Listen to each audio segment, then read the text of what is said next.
All right, all right. I only got 45 minutes, so I'm going to skip the pleasantries, and I'm going to tell you what I'm not up here to do, first and foremost. I am not up here to pretend that I have all the answers. I am not up here to pretend that this business is easier than it really is. I am not up here to necessarily even hype you up, though if that happens, so be it.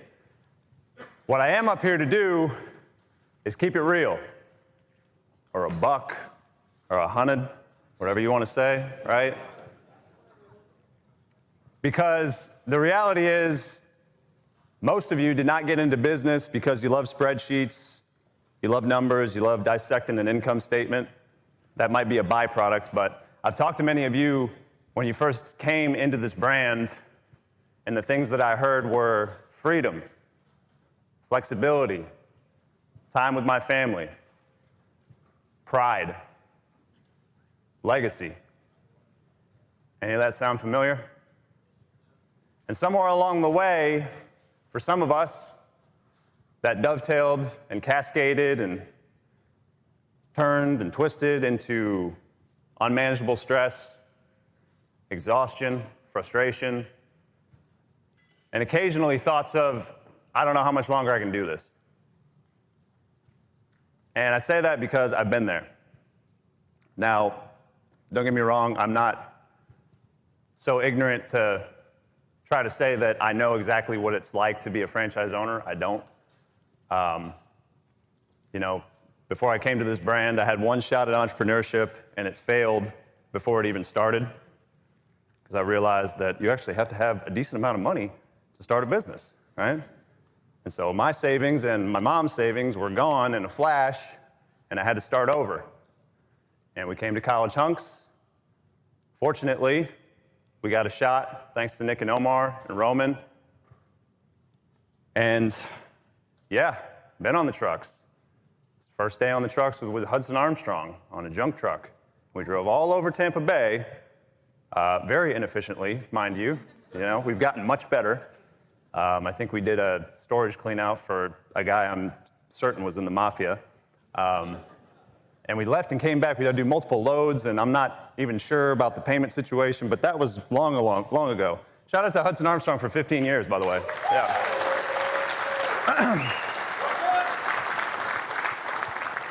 So anyways, again, been on the trucks, been in the office, been called to the office at midnight because something weird went on the job. I've asked, or had team members ask me for money because they're about to get kicked out of their house, and gave them that money that I did not have to give, but I also knew that the business couldn't stomach not getting that cash advance paid back. Sound familiar? Yeah, that's real.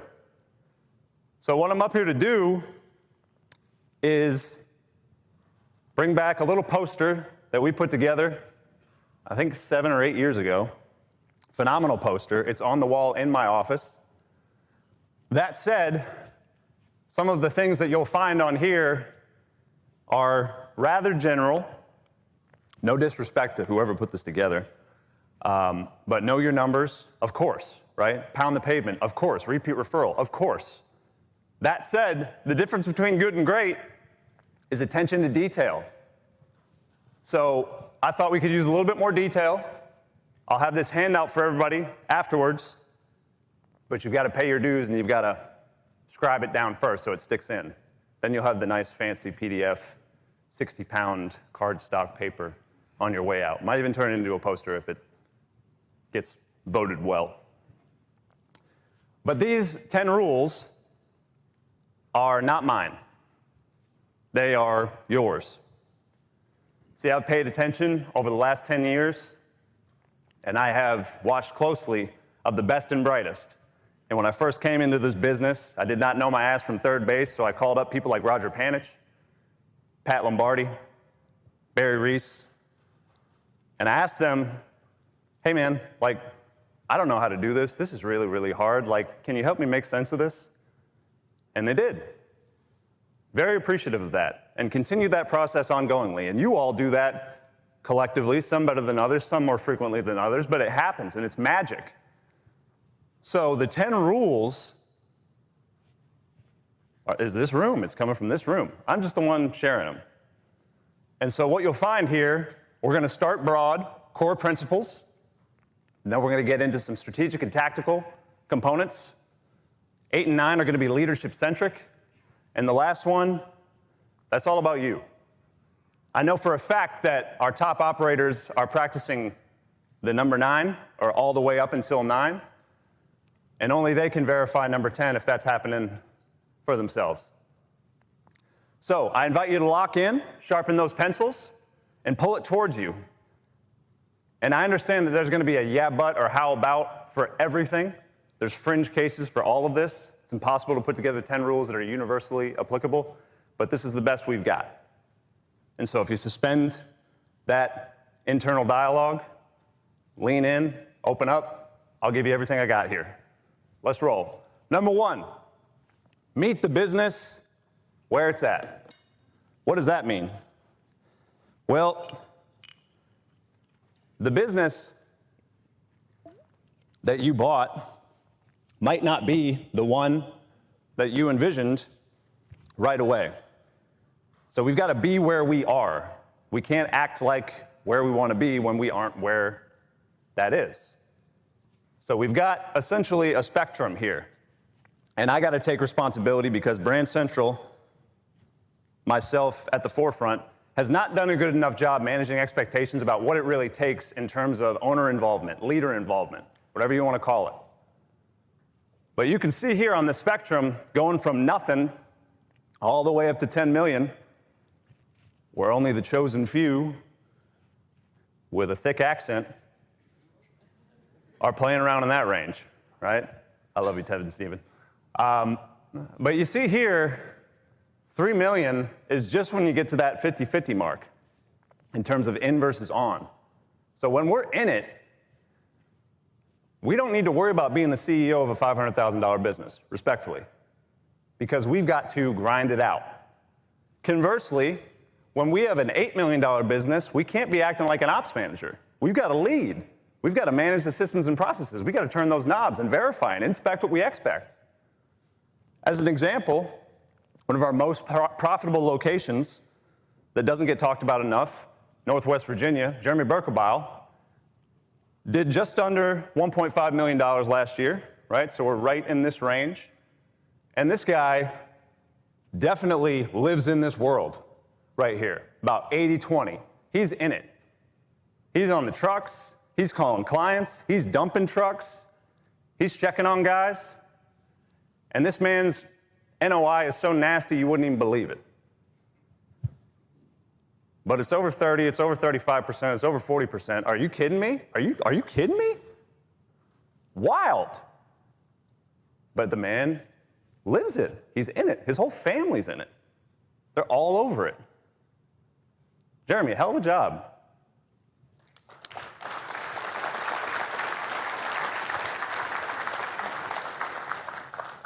I'm not telling you that you need to buy yourself a job. That's not what I'm saying.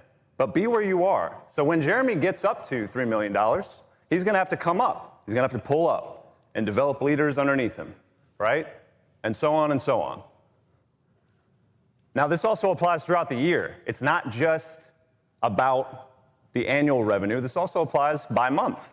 So you have an office staff that you set up for the entire year, right? That said, the wintertime, there's really not as much to do. So what do? We just hang out?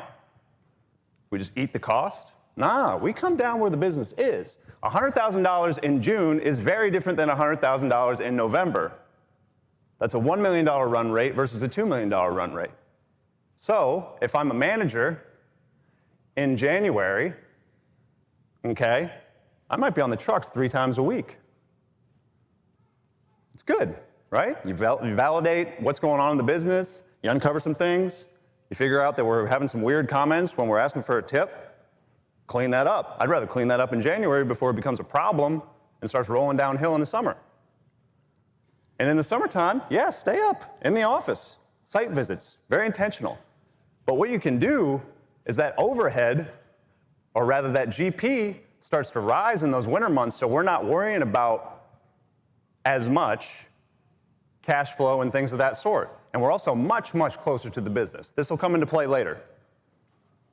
So what is your action item? Work with your FBC to calibrate proper time in and on the business based on your revenue. Both are important, but be where you are based on where the business is trending.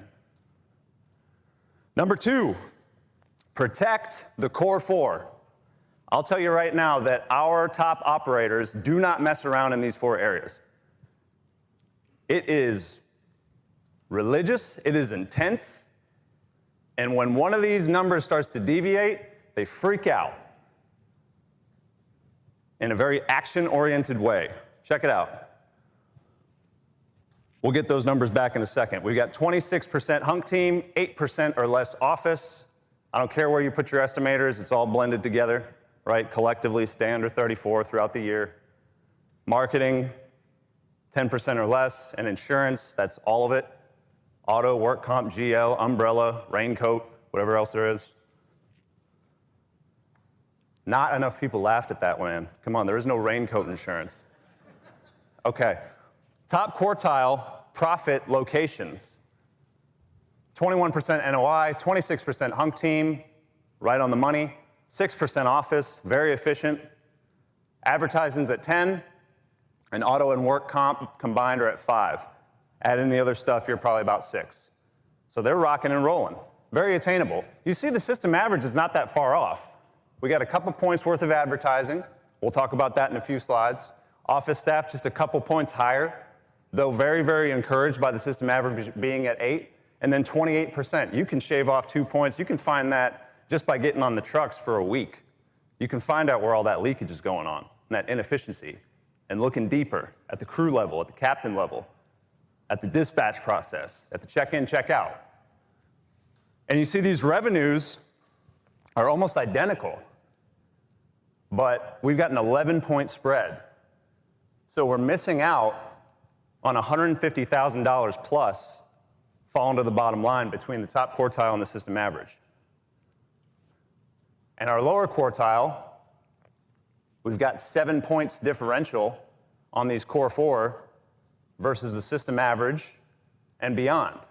But just getting the core 4 under control puts that NOI in the positive, and while this revenue is lower than we would like, it's not terrible. It's not $500,000.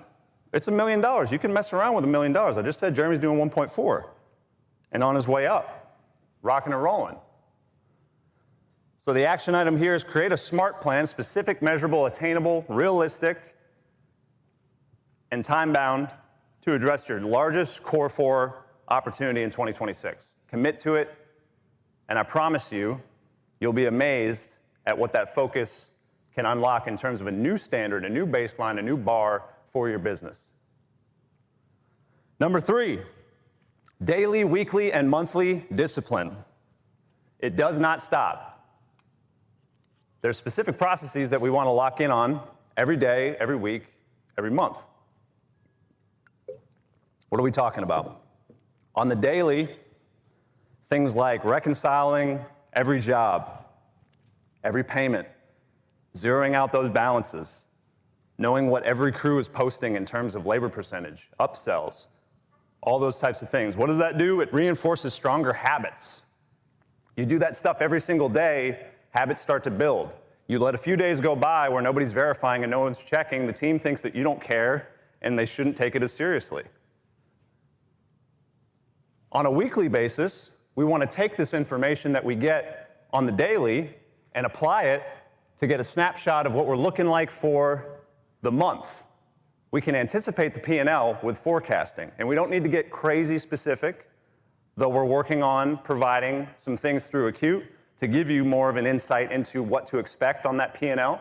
But you can take your effective rate for your COGS, and you can take your revenue that you've posted through that month, take what's remaining for the month, and look at the prior year, same period, and anticipate what it's going to shake out at through the rest of the month.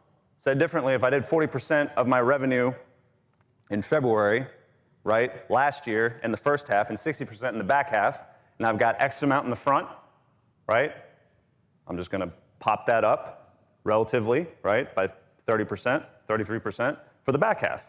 And I'll get the revenue number, my effective rate on my COGS, I'll know what I'm walking into, and then your fixed expenses just apply what they were last month. Super simple. That's at least a baseline. That's a shell. And if you want to get more exact after these habits become more methodical and consistent, by all means, you can get down to the T. And then on a monthly basis, bring in the folks that influence those decisions the most. At a minimum, operations manager, general manager, maybe a sales consultant, admin, and maybe some up-and-coming captains if you're willing to be transparent about that. I promise you it helps. But what that does is reinforce accountability. If we don't sit down and review the financials and review our performance, what are we doing? You want to lose weight, you got to get on the scale. I'm sorry. That said, getting on the scale every single day will help give you an average of what your weight looks like versus getting on the scale once a week and you had a lot of sodium last night and so now your weight's up, now you're freaking out that you don't eat for 3 days, you feel like crap, and then vicious circle, right? So just getting on every day, reviewing every day, you stay in front of it, and it's less work you're gonna have to do later on. By the way, when you use the Crew app and you close out the jobs immediately, you know what your revenue is for the day, right? Most of that work is done, 95% of it, and then it's just refining, closing things out, and polishing it off the next morning. Super simple. Here's the outcomes. We can get 4 possible options. We can either follow each discipline and get our desired result. That's what winning looks like. In other words, follow the system, get the result. Win. We can follow the system and not get the result. That is learning. It happens. We're not going to win every single time, but at least we'll learn what we might need to shift and adjust. We can ignore the disciplines and get the result. You think, oh, that's good, I got the result. It's not good, that's luck.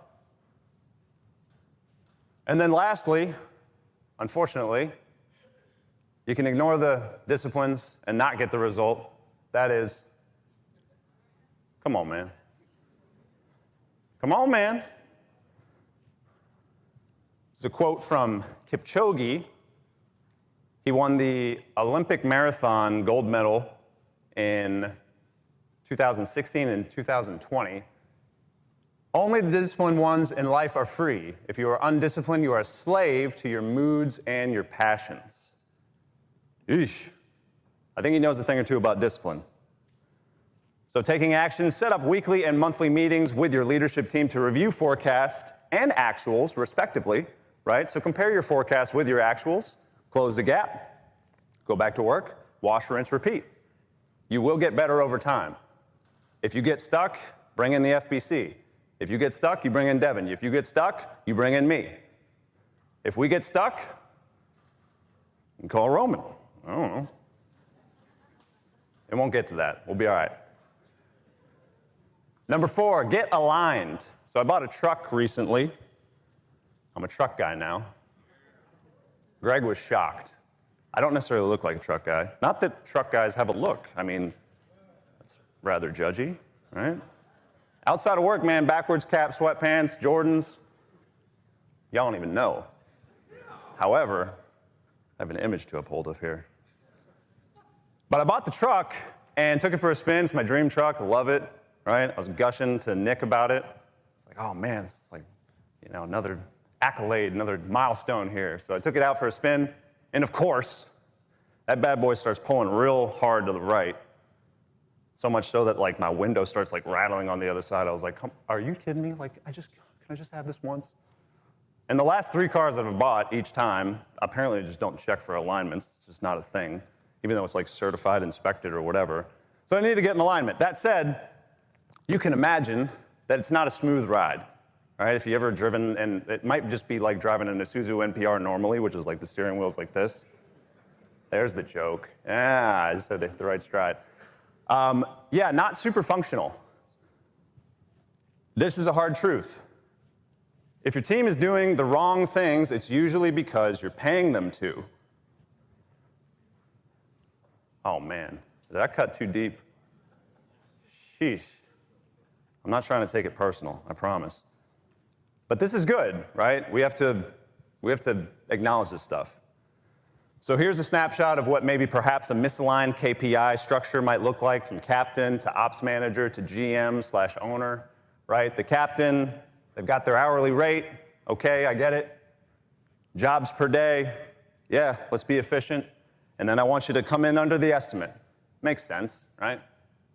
But meanwhile, the ops manager is bonused on truck uptime, maintaining the trucks, right? Customer satisfaction, which not necessarily super in sync with what the captain's focused on, but okay. And then truck cleanliness, right? So I mean, there's nothing about truck cleanliness on the captain, so okay, that's gonna be a little bit, a lot of friction there.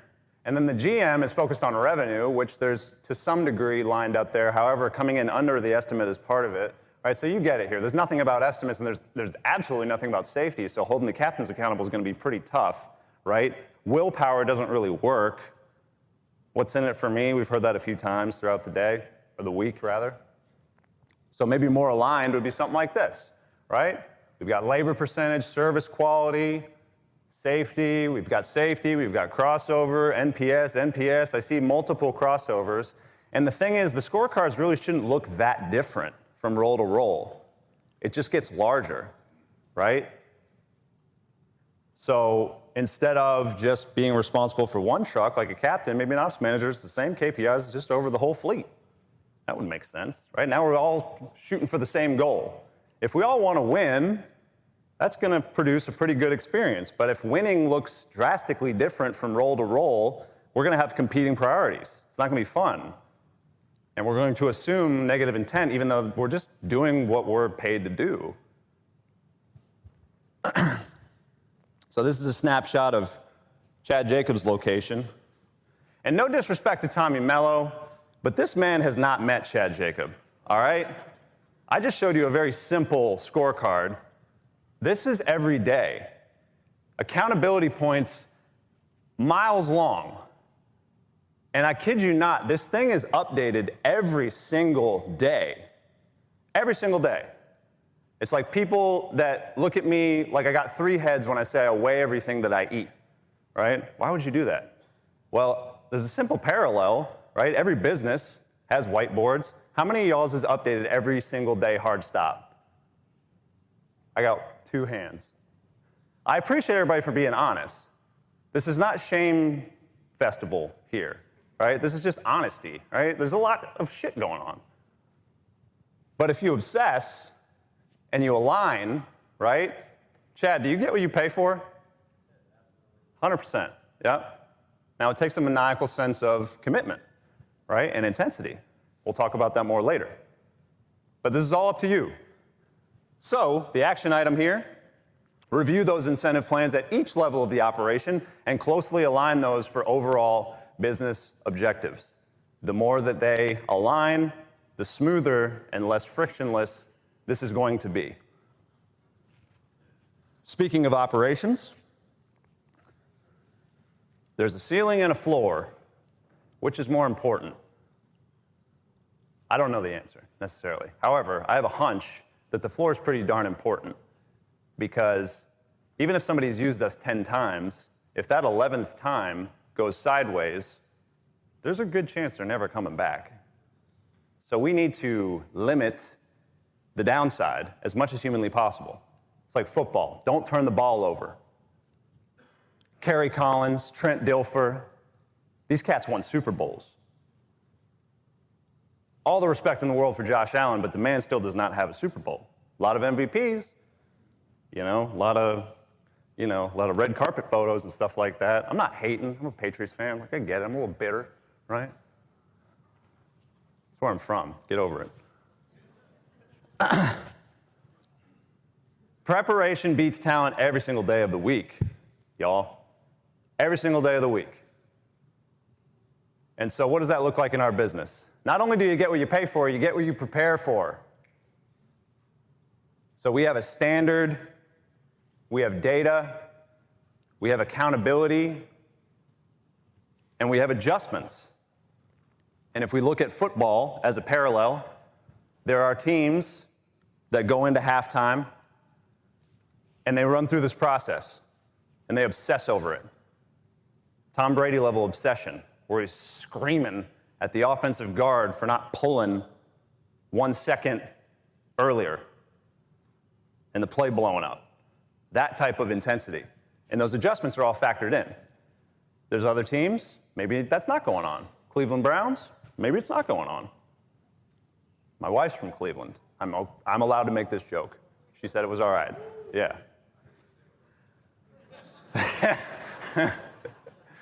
All in good fun. So the standard we get to set up front, right? Onboarding experience, Hunk's Way, training, follow-up, using the resources available to us. Then we have data. If you don't know, and we've got some limitations in terms of the aesthetics, but all the data that Tommy was talking about for his company, we have ourselves. You just got to scroll down a few pages on the performance dashboard. You'll see the captain metrics. You'll see it for yesterday. You'll see it for last week. You'll see it for this month. You'll see it for month to date. And it'll give you a lot of insights, right? And you'll see a lot of insights in real time as well. Use that crew app, close out those jobs, right? Reconcile everything, keep it clean. You've got a nice arsenal of data to make decisions off of. Why is that important? Well, if your labor percentage is bloated, if it's 30%, I don't think everybody's running even at 30% all the way across the board. Some are coming in under, some are over. The problem is when we just broadcast widely, guys, labor percentage is out of whack. We got to pick it up. And then the person that's actually running at like 23, 24, 22%, maybe lower, is like, I'm doing my job, but he's not getting acknowledged. He or she's not getting acknowledged. Meanwhile, counterpart is running at 35, 38, hot, right? Stopping off at the gas station, doing whatever. And there's no accountability because we're not looking at the data. We have this opportunity every single day. We dispatch, we send them out, we collect data, we come back to the warehouse, complete the job, and we either do something about it or we don't. Top operators, they're there with some kind of verification. I'm not saying you got to be there at the warehouse, especially if the job goes late. If it's 11 o'clock at night, like go home to your family, but have a mechanism in place to verify that the truck got back, that the truck log got completed, that all the things got turned in, that the truck's clean, that it's ready to go. You're not going to walk into a hornet's nest the following morning and back up dispatch by 45, 50 minutes and then be late for 3 or 4 clients and then just ruin your day. Simple stuff. This stuff rolls downhill so freaking fast. One crew going left could ruin the whole day. And then when you start putting out fires, guess what? All the stuff you're supposed to do to prep for tomorrow, the next day, doesn't get done. So it's like this vicious circle. So we've got to lean in, even though it seems tedious. And the team might, like, if you don't regularly do this, it's going to seem weird when the crews start coming back and say, yeah, we're going to do the end-of-day check-in. You've got to establish a process, right? Help people understand, right, why this is important. We're teaching lessons. We're building leaders here. And then make the adjustments. Put the ball in the hands of the people that are going to score the points for you. It's your choice. Performance-based culture. It's very simple. It's data. Winning and losing. We don't care where you're from, what you look like, what your background is, what your preferences are, what you believe in, who you vote for. If you perform and stay in line with our core values, you got a job. You don't perform, step outside of those core values, not really. No violence, all right? But you get it. Now, you also get what you focus on. Here's the deal. We do a great job of looking at this stuff, not so much on the other side, all right? So this is the preemptive stuff that leads to this stuff looking better. And if you ask Chad, hey, what's responsible for your success? He's going to tell you, I deliver a better product than any of the alternatives. That's pretty much all he's going to say.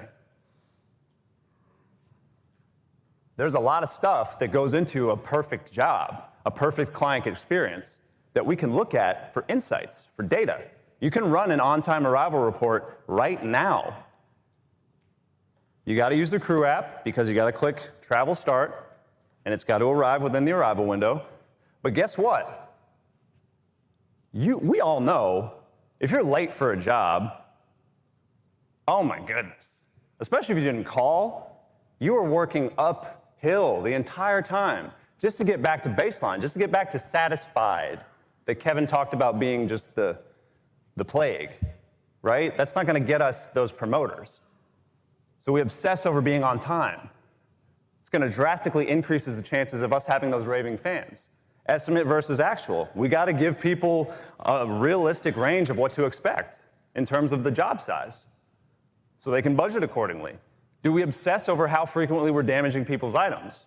Hunk truck appearance, right? Tuck the shirt in. It's a simple thing. It's going to make the crews feel more confident. It's going to present better to the client that we take this thing seriously. Little minor things. Do you obsess over these details? Attention to detail. And then the closing moments. The peak end rule in psychology says that the most intense moment, as well as the last moment of an experience, dictate the perception more so than anything else. Said differently, if you go to Disney, like Roman, and get robbed blindly, you're better off paying up front versus getting the bill at the end of the trip, because your trip's going to be ruined. That's what that says. Do we watch and lock in on how we close the job? What are we saying at the end? We verify? Are we brave enough to call our clients and ask how it went? Or are we nervous that we're going to stir up a claim? I get it. I understand. And here's the deal. Data-driven predictions can succeed and they can fail. It is when we deny our role in the process that the odds of failure rise. Before we demand more of our data, we need to demand more of ourselves. So calendarize training, review the sales and ops metrics every morning, provide feedback at the end of the day, and adjust operational approach accordingly. All right, I'm going to speed it up for the back half here. Number 6, plug the leaks. Pretty self-explanatory. I'm going to show you 2 locations. These are real locations. These are not made up. I masked the names. They're both actually pretty good-looking P&Ls, dashboards, but just notice the comparisons here. All right, location A, and these are both in the same parts of the country, by the way. We try to neutralize this as much as possible. The cool thing is these locations for whole 2025 completed the same number of jobs. Same number of jobs. However, location A had 2,000 plus more leads and actually booked more jobs.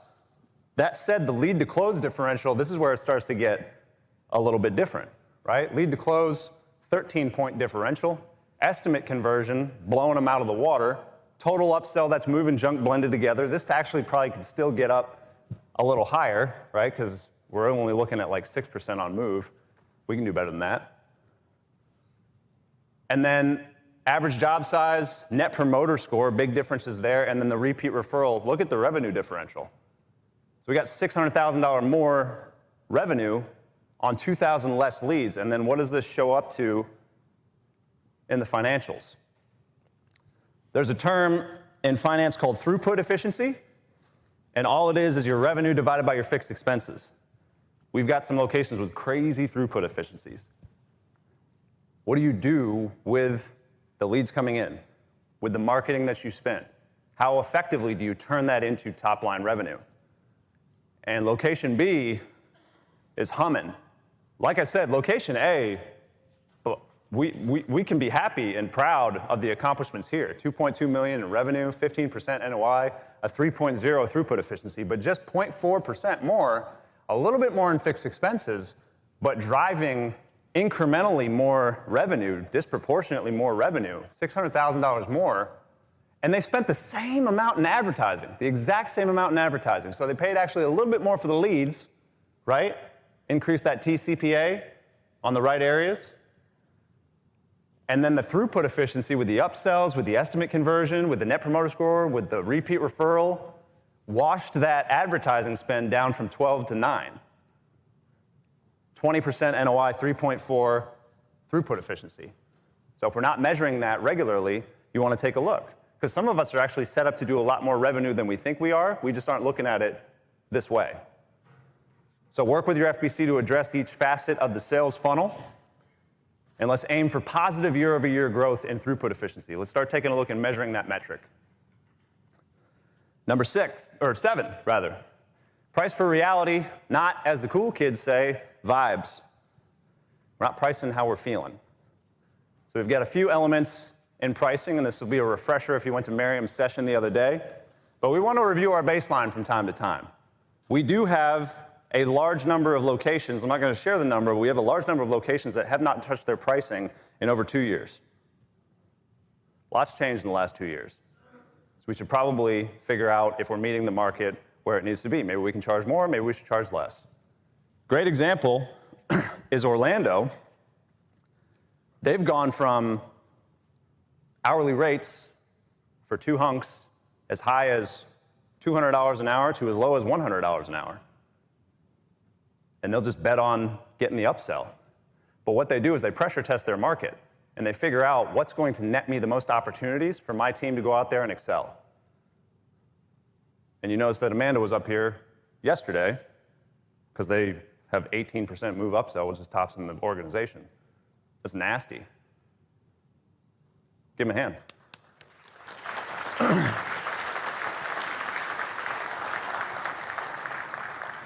But the baseline, we want to make sure we look at this, right? Because 2 hunks, 3 hunks, 4 hunks, they don't always scale linearly. Sometimes they do, depending on the way you have it set it up, but for most of us, you get a little bit of a price break as you add more hunks.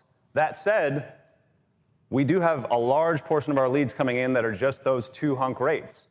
And you notice that you walk into, step for step, hour for hour, into a lower labor percentage than some of the larger crews in many cases. Those are the average system-wide price rates right there for 2025. And so if we just used a generic $20 an hour, $16 an hour for captain and wingman price rate, 21%, 22%, 23%. That's what we're walking into. And all that means is that's your wiggle room, right? And if it goes over 24, I get it. Orlando's betting on themselves to go pick that back up and upsell because they're confident in the incremental jobs on the calendar. They'll be able to make that back up based on their training and their abilities. Not all of us are there, though. So you want to pay attention to these things. You also want to prioritize availability and your settings. You want to move these things up and down, figure out exactly where you need to be. We all want a perfect quote. We all want to walk into a perfect situation. We all want to just have the best possible no friction experience. But as Kevin said, we can't expect our clients to do all the work for us. We got to meet them halfway. I'm not saying be reckless and do 2,000 pounds per hour for 2 hunks. It's going to get wild. You're going to make people really upset because you're going to tell them that you're going to do a 4-bedroom house in an hour. Not cool. However, you're going to get better over time. So if you haven't adjusted the settings in 3 years, you're probably a better, more equipped operator than you were 3 years ago.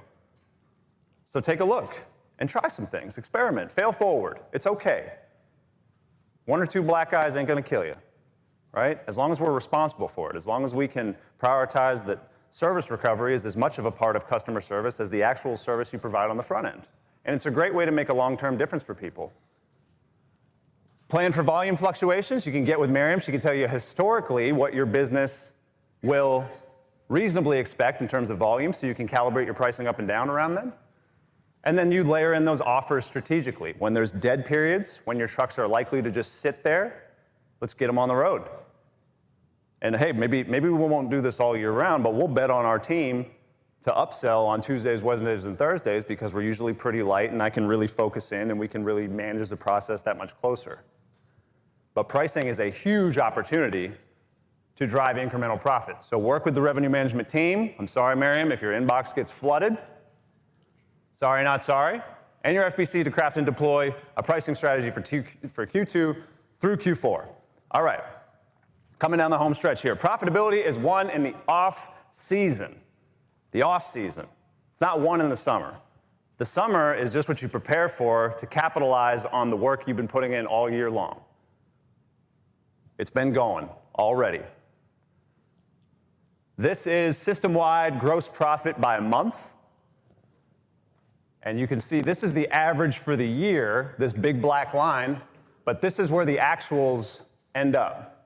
And you see all this space that we have, these gaps up and below the average, these are incremental profit dollars that we're giving up for a myriad of reasons, I understand, and can fully appreciate.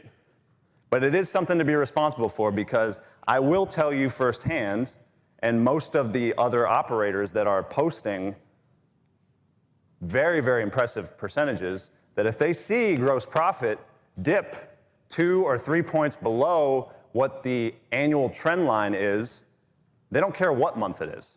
We have full control over that. If I see 48% GP, I'm freaking out regardless. I'm freaking out, but you know what I mean, right? Take responsibility for it. So what are the common challenges? Why do these things happen? Well, I got lower rates and I got lower volume. I understand. Okay, let's prioritize and reward upselling. Let's have a competitive incentive plan, and let's really lock in on the upsell process, not just on the job, but beforehand, on the welcome call. Everybody's got mattresses, everybody's got TVs. All these things can get sold all the time. And the more that we consistently manage this process, the more that we can open up in terms of what we can provide people at point of sale.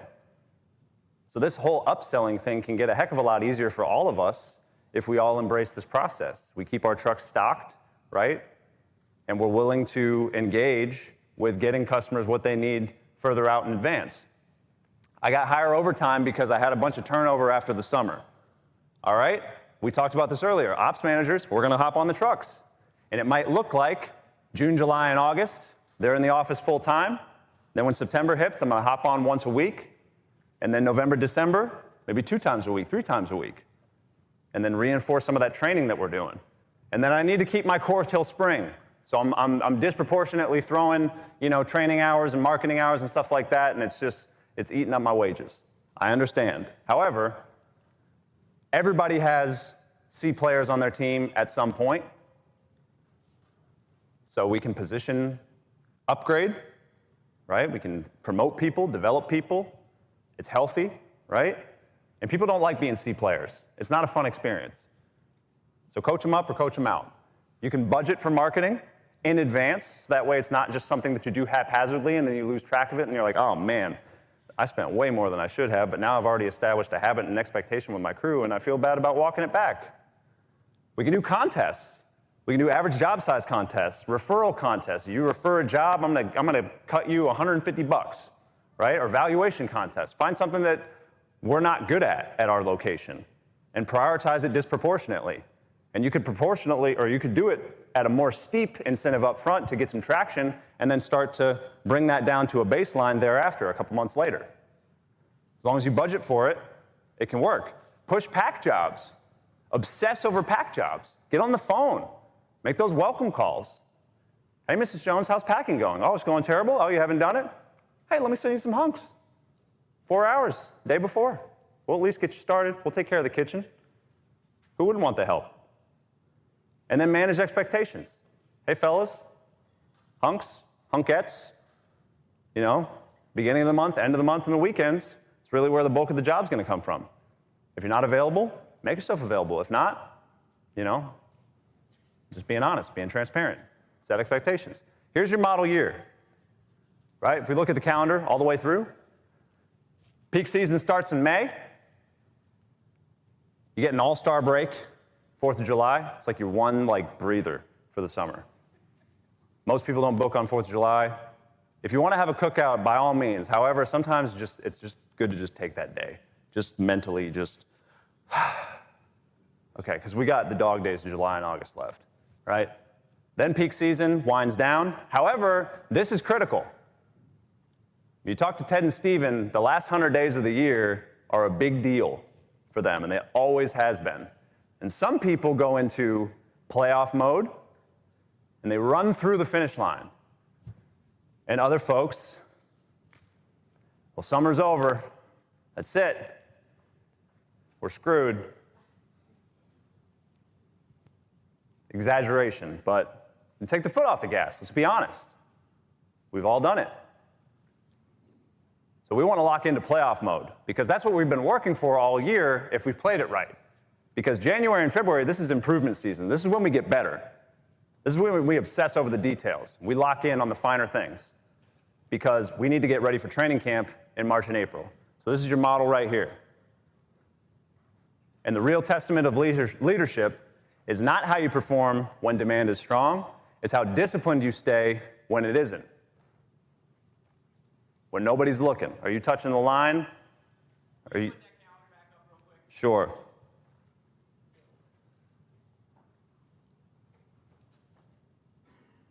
There we go. Snap your photos at your leisure. I'm going to bill Roger for these 30 seconds that I'm robbing from Roman. Thank you. All right. Quickly to number 9. Hoping Roman gives you some grace because I'm going to run a couple minutes over, but we've got the shoulder months to tighten execution, elevate standards, reinforce cost discipline, and develop future leaders. Speaking of leaders, this one's important. This one's really, really important, folks. And it was alluded to a couple of times throughout the last 3 days. This is a hard reality right here. The growth of the leader must keep pace with the growth of the business. That's the only way this works. Only way this works. You must develop yourself at the same clip or greater as the growth of the business. When the business outgrows you, you're on borrowed time. Borrowed time. We are not finished products. It is building leaders, not built leaders. We ain't done. You're never done. I don't care how long you've been doing it. The longer you do it is actually the more intense that you want to be about finding what else you can know. Because the more that you learn, the more you realize that you don't know or you're not good at. So what are the costs of insufficient leadership? A few examples. Lack of accountability, being conflict avoidant, right? The effect is inconsistent execution. The cost, damages, repeat referral, makes sense. Cause, emotional volatility. Do you make short-sighted, knee-jerk decisions? Do you let people go before you've fully understood the situation? The cost, unpredictable calendar, right? You're making just egregious feel-based changes. So 1 minute you're full, the next minute you're dry because you're just all over the place. And then people don't like that environment. They just leave. And the worst part is they don't tell you why. They just leave. They just don't show up.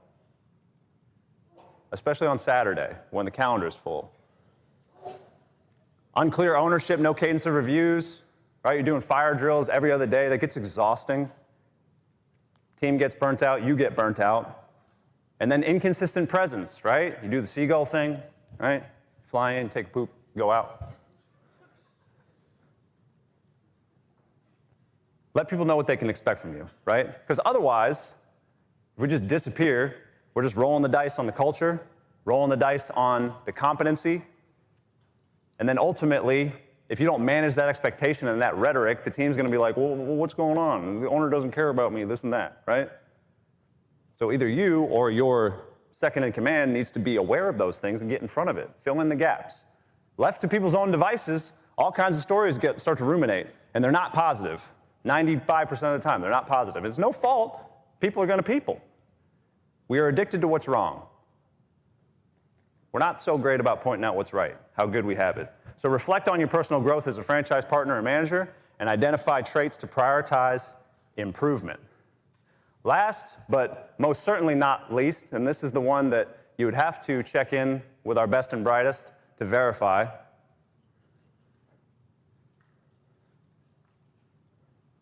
And it's hard not to look at this slide, man, and feel something. This is a special place. Special place. Testimonial right here. I am no different than any other hunk that has ever walked through the doors. I'm a kid from Worcester, Massachusetts, that a handful of gentlemen took a generous chance on and trusted me with some responsibilities I probably didn't deserve at the time, but budgeted an allowance for it, and some cool stuff happened. And fortunately, I found a bunch of other individuals that were way cooler than me that helped make a bunch of cool stuff happen again. And this whole thing has to work sustainably. So sustainable profits require sustainable stress levels, sustainable intensity, and most importantly, a sustainable quality of life. How do we do that? Easier said than done. Come on, Dan. All right, a few things. My humble experience. Number one, accept everything.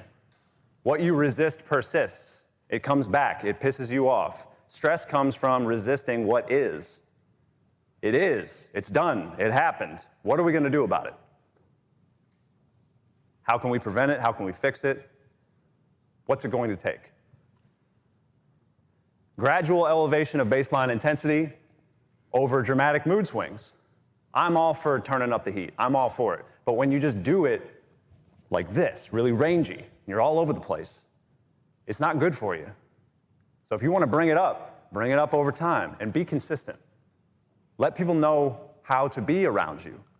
I'm working on this myself. Especially the last few years, man, it's hard. It's hard not to just throw something because we care. It's passion. However, we've got our responsibility as leaders to keep that in check. Number 3, take action.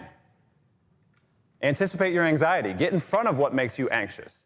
If stress is about the here and now, anxiety is about the future. We're worried about the future. But the best thing you can do when you're worried about the future is not just sit there and dwell on it, is to do something. Don't sit there in pain. Take action. And I guarantee you, just making a few tangible actions will leave you feeling a lot easier, a lot lighter, a lot less heavy. 4, systems, processes, and people. People, who, not how, can multiply your time and your money. If you're frustrated because you're doing all these different types of things and it's always you, find somebody who is capable to take some of the workload off. Nick and Omar back in 2013, they were like, man, we need a guy who's going to make sense of all these crazy, chaotic thoughts we have in our brain, right? These wild ideas, and keep us in bounds. And they found that guy named Roman freaking Cowan. And thank God that they did. I probably wouldn't be here. Hard stop. That's the magic that can come from this stuff. You can find your own Roman Cowan. You can find your own Austin Thomas. You can find your own Tim Perkins. You can find your own Chad Jacob, Chad Jr. You can have a kid or not have a kid. It's fine.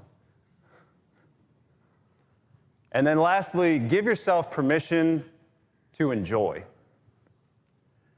I specifically did not put give yourself permission to be happy. Happy is too result reliant for us. It's too conditional. It's like, if this happens, then I'll be happy. But joy is a different thing. Joy's kind of funny.